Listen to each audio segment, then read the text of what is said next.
Hello, my name is Jose Sanchez, and I'm a Senior Financial Aid Coordinator here in the Financial Aid Office here at the University of Texas, Rio Grande Valley. Like previously mentioned in another video, you do have to fill out a FAFSA, and with that FAFSA, you do have to provide those documentation needed, such as income, how many people are in the household, residency, to be eligible for financial aid here. Yes, FAFSA, you do have to apply every year.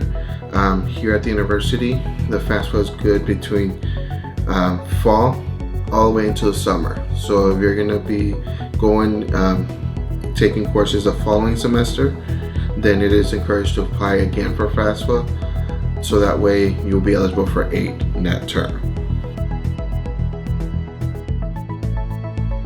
Well, many students, they apply for admissions and they submit their FAFSA application. We begin awarding students.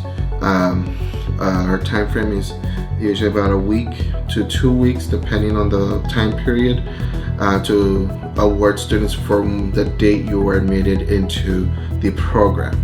Now, if you have yet to be admitted because you have incomplete items, unfortunately your financial application will not be reviewed until you have received that admissions letter. Now you can email us on follow-ups where we can ask those questions to other offices to see where you're at and give you more or less of a time frame. Now for graduate students in the accelerated program, the enrollment policy is a little bit different than that of our traditional. Our traditional students have to be enrolled at least 6 hours in order to be eligible for financial aid. However, since students in the accelerated program are a much more fast pace and you are taking more courses throughout the year and throughout the terms, the enrollment policy is at least 3 hours. So if you're enrolled in at least a 3 credit hour course, you will be eligible for financial aid, depending on what you have been awarded, be it loans, grants, work study. You will still be eligible as long as you're enrolled in those 3 credit hours in that one module. Now, let's say for example you do not enroll in a module term due to extenuating circumstance. Well, you won't receive financial aid for that term, but you will still be eligible for aid in any future terms that you do plan to enroll. So just keep that in mind when you meet with your advisor, that you are on track to graduate and you are taking the appropriate hours every term.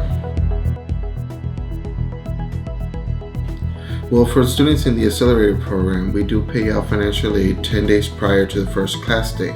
So you will have various disbursement dates throughout the year.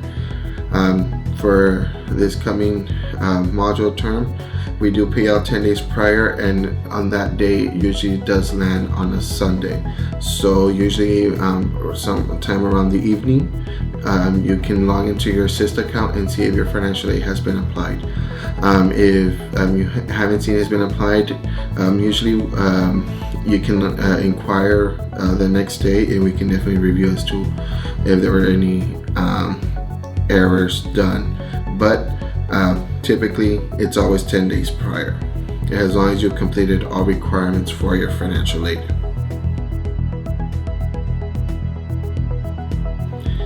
The disbursement refund cycle does run at least once a week, and we usually begin that on Mondays. So like previously mentioned, we do pay out your financial aid on a Sunday. So the next day, Monday, we will begin the disbursement cycle. You will receive an email if eligible for a disbursement that morning that the process has been initiated, and it usually takes about 3 business days before you can either see funds into your account if you're signed up for direct deposit, or we'll mail out a check to the address we have on file for you. Students always ask which is the much more preferred method. There's no preferred method, but if you are looking to receive your funds a little quicker, direct deposit is always the fastest way. But there is no preferred method in how you'll get it, because students, if you're eligible for a disbursement refund, we do have to disperse those funds to you. Now, let's say you don't get a disbursement refund because you've been awarded financial aid, but it's not enough. you can always submit what's called an additional aid request to us at either at our email, which is apfinaid, finaid@utrgv.edu. That link will be provided in this video, so that way we can review your file and see if you are eligible for financial aid. Because do keep in mind that we are restricted to be within your cost of attendance. So if you're not within that, if you're exceeding that cost of attendance, then we unfortunately won't be able to process it. But if you still have room within your cost of attendance, we can definitely award you the additional aid.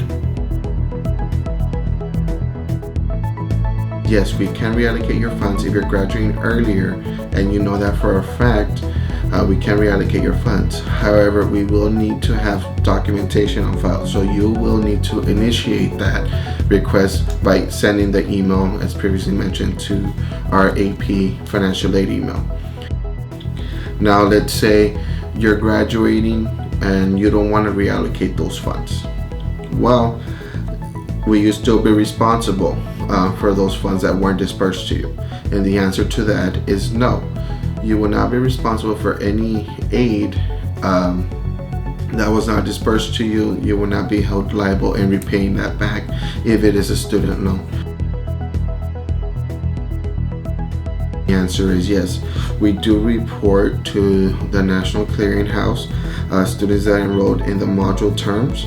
And remember, as long as you're enrolled in 3 credit hours, you will be considered half-time, in which this enrollment will place your student loans that you've borrowed through the U.S. Department of Education or any other type of loan that does accept an in-school deferment in school deferment. So you can either wait until we submit that list to the National Clearinghouse, which is after the census date, which is after the 4th class day, or you can always submit a form to us. The link is available on our UTRGV webpage under the loan documents, where you can request an in-school deferment. And you can fill out the form and you can send it to our email, apfinaid@utrgv.edu, and we'll go ahead and process that for you after census day, after we verify that the courses you are enrolled are the ones that you're going to be completing in the module. So, but if you have, if you see that your question was not answered in this video, please feel free to email us at apfinaid@utrgv.edu, and we'll gladly help you out with any assistance you need with your financial aid. Thank you.